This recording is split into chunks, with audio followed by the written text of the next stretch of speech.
I'm Julie Roberts. My name is Johnny Gobranson. David Kroll. No, I'm Tara Larter.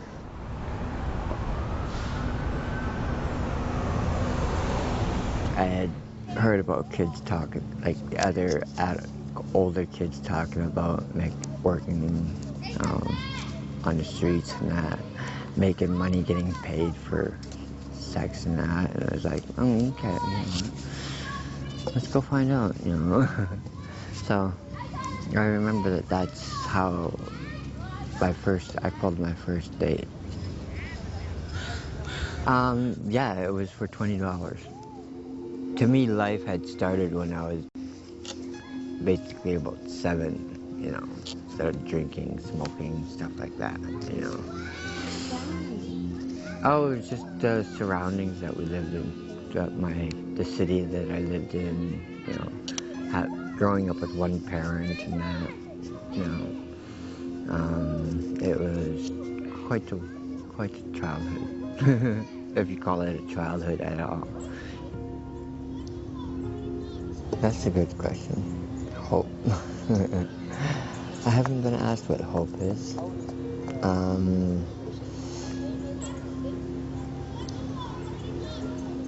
I really don't like to say that I hope anything for myself.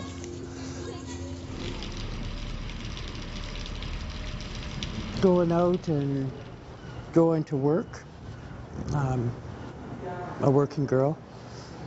And to get my drugs so I can forget about everything. I've been hurt all my life, raped, and when I was a little girl from the age of 3 to 13, so and I was brought into a really bad foster home. That's where all this stuff happened. So I think about that all the time, eh? And I got nobody out. I got nobody. I'm by myself. I got nobody. I'm by myself. So that makes it hard, because you don't want to. I don't want to burden anybody else, right? It's a very touchy situation, So I try to keep my head up. Sometimes it's hard, but something will happen. I am very lonely,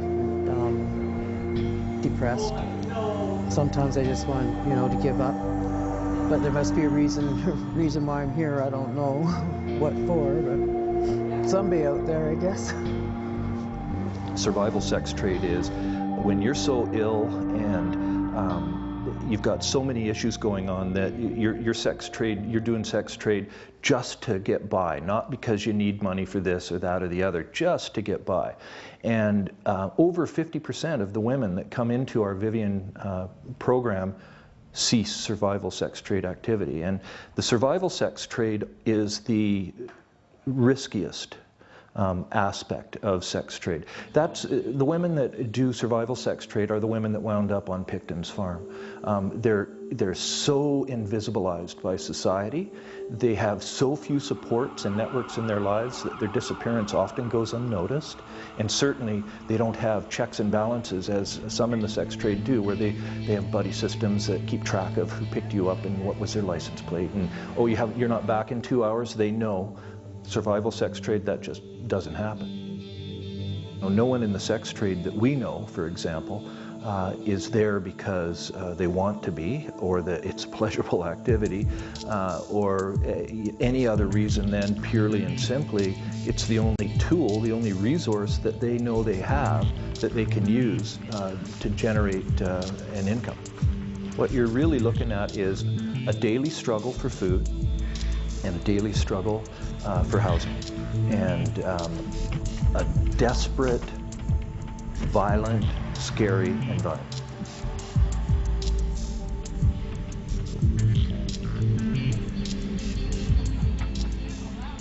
I was a logger for 15 years, out in Sechelt, BC, on the reserve for Sechelt Indian Band. And I am on welfare. I'm on a disability too, so I get $700 $726.42 a month. That's for my support. That's not including rent. So if I was going to have rent, it would be over $1,000. But I choose not to live in any of these hotels down here. Why? Because my place is being kicked in so many times. People are trying to rob me in there. Is it scary? Some of these buildings are really, really bad. What makes it scary? Well, you're in an ugly room with just little latch on the door, and you just bang it with the elbow and the door is open, and you could be sleeping, and there's all kinds of people downtown. We'll do anything to get money out of you. I've had my room kicked in, my TV taken, my stereo, everything that I own at the Astoria Hotel on Hastings. It's just, and you get people knocking at all hours of the night for anything. Rolling papers, could be food, doesn't matter. They don't care what time of the day it is. My son, I seen him about a year ago, which is really strange because I haven't seen him in 5 years. I didn't know what to talk to about with him, like if I didn't even know him, but he was my son, and he couldn't really talk to me. We didn't know what to say to each other. That makes you sad? Yeah, and it made me hurt really lots. I missed out on 5 years of his life growing up as a dad and my son, I'm his father or his dad. And my daughter's growing up without me. She talks to me. I talk to her every once in a while on the phone.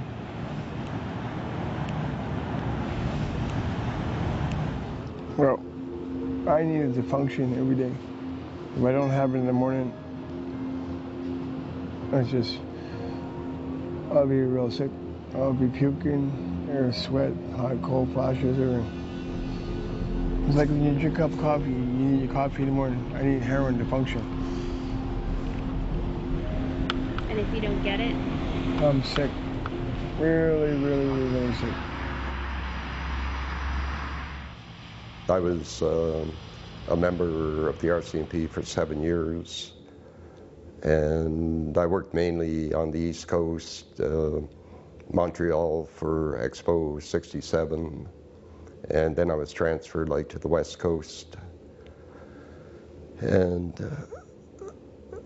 probably when I joined the RCMP, there were a lot of young, in training, a lot of young guys. And I was very shy as a kid. I had never drank or smoked in my life. And I started in training, to smoke. And on the weekends, we got passes. And we were all underage, but we'd go to Hull, Quebec. And the drinking age was, I think, 19 at the time. So I got in trouble a few times with my drinking, within the RCMP, but they never recognized it as, at that time, they didn't have counselors, or, they just thought you made a mistake and, things will work out. I started getting afraid that I would be kicked out.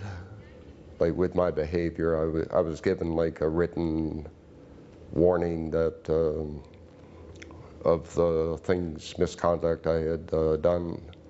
So I decided to, purchase my discharge before, it would come to being asked to leave.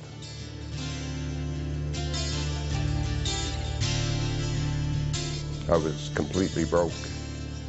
And I ended up, after I was in my mid-30s, and for the first time in my life, I was homeless. We run a variety of different kinds of projects and supports, all for homeless people. We've sort of created a bit of a niche market for ourselves around people that have a concurrent disorder, that have a mental illness and a pretty significant substance use issue in their life. We've developed some pretty innovative and progressive housing in response to the particular issues that people struggling with those two challenges bring to the table, and so we've started low, no barrier housing. We've, and what that means, of course, is that we eliminate all the roadblocks or challenges that people have to get housing under sort of normal circumstances, so people can continue to be involved in, say, the sex trade, or active in their substance use, or unattached to the mental health system, and we will house them. And the theory behind that is that what people need first and foremost is housing. And then they need an opportunity to develop some trust. And this is all based on our knowing where our residents and clients are coming from. And the vast, vast majority of them are really traumatized human beings that have had experiences from childhood often on that we can't begin to comprehend the impact of that. And it's why I have so little patience with people that are quick to judge people that are on the streets and homeless, is if they had any inkling of where these folks are coming from and what they've survived to get here and to still be alive, I think they'd have a very different attitude towards them. The drugs out here that are on the streets out here are,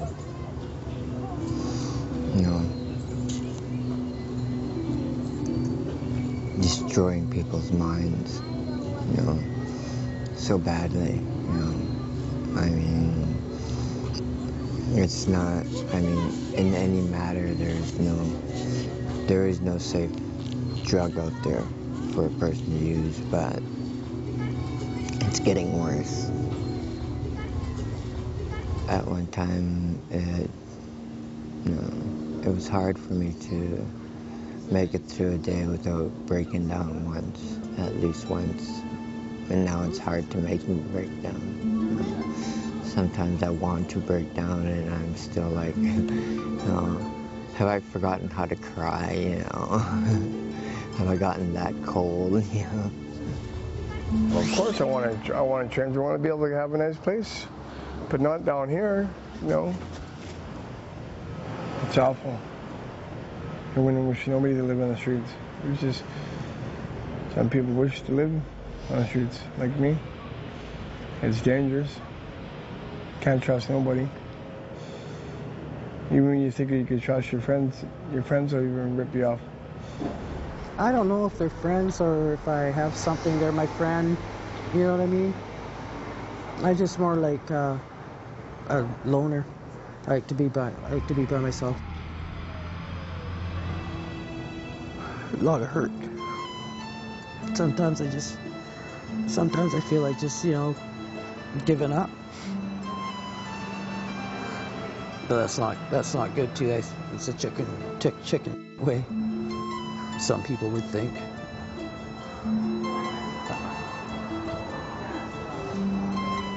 Just got to walk in my shoes and sort of, from the time that everything's happened, you know what I mean? What do your shoes look like today?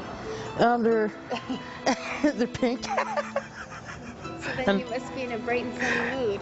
Well, my feet are. My feet are in a bright mood. Yeah, I guess so, eh? Yeah. But I know things will get better. I hope they do. Yeah. Like I said, sometimes I just feel like quitting. Like I had enough. I had 7 kids. They're in Detroit, so that's something else that keeps me, going too, eh?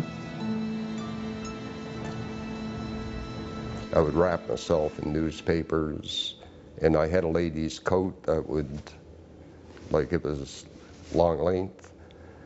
But it was funny in there. I met, there were 4 or 5 street people that lived outside. They would, there was no crime involved. They would panhandle. One guy was in a wheelchair. He was very successful at panhandling. And we would meet like at the park. I sort of slept in a different area, and sort of the comradeship, like I had left all the people I knew behind. Like I didn't want any contact with people I had known before, and they were my friends. And the honesty was unreal. Like they would collect their money from panhandling, and I had a little bit of money type of thing. We'd pool together, and like it would be alcohol that the money would go to. I would drink like every waking moment. I would be drinking. I'd have a bottle. I'd wake up, drink. I wanted to go get a bottle, and all of a sudden I said, no, you know, I'm not going to do that. And since that day, I haven't drank. Come as you are, whatever. You're still using, you're still smoking crack, you're still in the sex trade, whatever. We'll support you, we'll work with you. And that kind of acceptance begins to build trust. And trust is the precursor to a relationship. And once in a relationship, you can begin, as you and I do in our relationships with friends, family, loved ones, to influence each other and to share and to trust the information and not feel like you're being moved here or there. And those relationships are essential to change. Most people come into the helping profession in the human services fields because they want to be active and they want to do something. They want to fix problems. And we're saying, no. You're not fixing anything here. Our residents, our clients, are the experts in their own lives. They know better than anybody what they need. Your job is to support their decisions. Maybe once you've got enough trust in the relationship, offer some more options than they may see at this time, but it's never to say you got to do this, you got to do that. The basis of unconditional acceptance and love is that you're not directive with people. That's so hard to do. You know, our staff are amazing people. To do this kind of work where you're watching what you know to be destructive behavior going on, what you know to be limiting, life-shortening, threatening behavior going on, and stay with that with clients is really, really hard. But that's what we're asking. That's the solution.